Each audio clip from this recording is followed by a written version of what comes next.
This channel is for educational purposes only. Please do your own due diligence before making any investment decisions. Hi, welcome back. This is Joe Rabil with Invest Like a Pro, and today we're going to give you a stock market update as of Thursday's close for Friday morning. Now, what I want to do today is go into the market conditions to start and then talk about some critical levels that I think we need to really be on the lookout for. We're at, I think, somewhat of an inflection point, depending on the way this direction goes here, could determine kind of the next meaningful move. So let's go ahead and get into these details. If you're interested in learning more about some of these techniques, I would suggest starting with the book. I'm offering at a PDF format at a discount. You can go to rabilstockresearch.com/book for more information. Okay, as we start with the market conditions, the sentiment didn't change very much. There were a few more bulls, and I mean it was a fractional difference for both the bulls and the bears. So we have 2% more bulls than bears, went from 25 to 27, but that's after a huge drop that took place. It was around 48 at the peak. All right, so in a very short period of time, this has dropped. And that is, I would consider to be a positive for the market right now. Now, that might just end up limiting downside when this is all said and done. We've got some key levels we've got to keep an eye on here to determine, what the market really wants to do. So I'll go through that in a second. All right, if we look at the overbought, oversold, it did the short-term 5 RSI has moved up to right about the midpoint, 45, 46. So really not much of a change there from last week. It's sitting in this neutral zone. All right, where the changes are taking place are in the volatility. We still have a trend and momentum on the monthly and the weekly are still okay, whereas the daily on both the trend and the momentum are negative. All right, let's start going into this volatility, because this is really where it's important. You notice what's going on the daily chart. You see the strength of the average true range, meaning the size of these bars are really growing dramatically. Even if you look back through here, they were starting to increase. They don't look as big, but if you start to add in and fill in the gap areas, which is what average true range is, you fill that in, then you can see the size of these bars were growing, but now they're getting even more.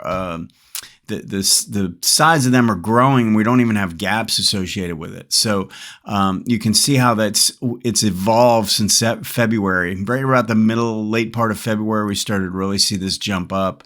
And since that time, we've been trending to the upside.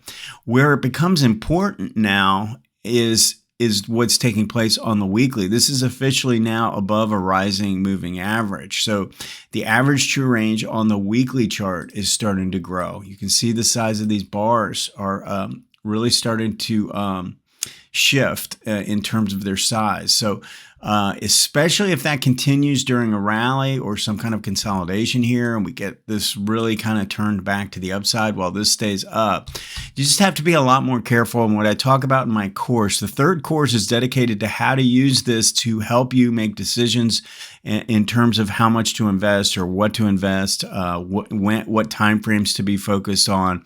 And one of the things that I sort of suggest is that it's okay to look for trades when we have this taking place, but we got to be a little bit more selective about our timing, and we have to be, in certain cases, it might be smart to maybe just trade with smaller size during periods like this. So got to be a lot more selective right now. It's a lot easier to get stopped out when the volatility is high or growing, like what we're seeing on the weekly chart.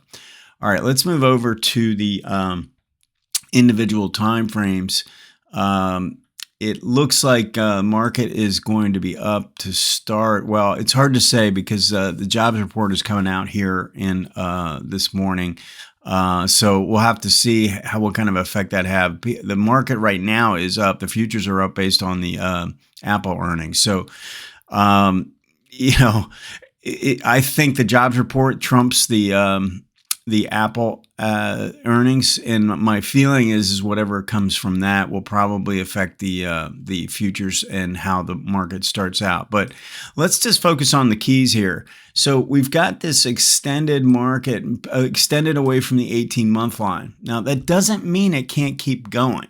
Okay, we've had a pause month. The whole month was pause. It was a red bar. We've paused there. We could just pause and have another leg to the upside. But I would treat it more as a trading play in this environment because we have increased volatility, right? And we're extended. So even if you play off a monthly, weekly, I would play for shorter targets right now. I wouldn't be playing for big moves. All right. So just based on the way it's set up. Now, if we do end up correcting a little bit more, then that sets up this time frame and the weekly, and we could play, assuming the volatility gets under control, we could start to look for some pretty nice setups on the monthly, weekly again. Now, if we go and we look at what's taking place on the weekly chart, we had this overrun. All right. We have a very strong reading here. We had confirmation on the way up. So on the way up, good momentum confirming. All right. But on the way down, so that's why I divide it in half. So I divide this in two places. First is I'm evaluating on the way up. Do we have strength on the way up? We do. We do have strength on the way up. It's confirmed by both MACD and ADX hitting new highs. All right. Then what we want to do is evaluate the way on the way down. All right. And one of the things I look for when we get extended from the zero line is this overrun of the MACD. And when I see that, if there's strong evidence confirming the up move, it doesn't mean that I think this is going to get flushed down the toilet or anything. What I'm thinking is that it could spend more time consolidating. And we had a pretty big red bar here. We got a rally up, almost made it to the midpoint of the rally, and then we've come back down. Now the question becomes, are we going to come back down through this low, truly break the 18-week, or are we going to come back up even through the high of the last, couple days? And if we do that, then you could start to think that actually the last couple of weeks, if we get up back through these two bars here, then I think you'd be overcoming this big red bar, and I think you'd have to respect that. But I want to see a weekly close, meaning today's close has to be strong and to the upside. Now, that would be a buy signal. However, based on the volatility increase, based on the fact that we're extended on the monthly, it's not a really strong buy signal, but there are a lot of stocks. Keep in mind, there could be a lot of stocks that are close to their support that you could consider.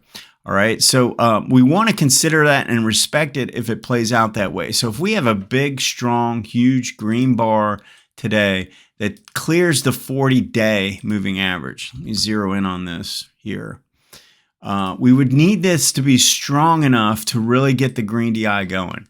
All right. I don't think it's very likely, frankly, but I did want to point this out. I think if you got a monster green bar that closed above all this whole area and above the 40, caused the MACD to cross over and got your DI going back to the upside, made another higher high at a minimum, preferably getting back above 25, then I think we probably have to respect that.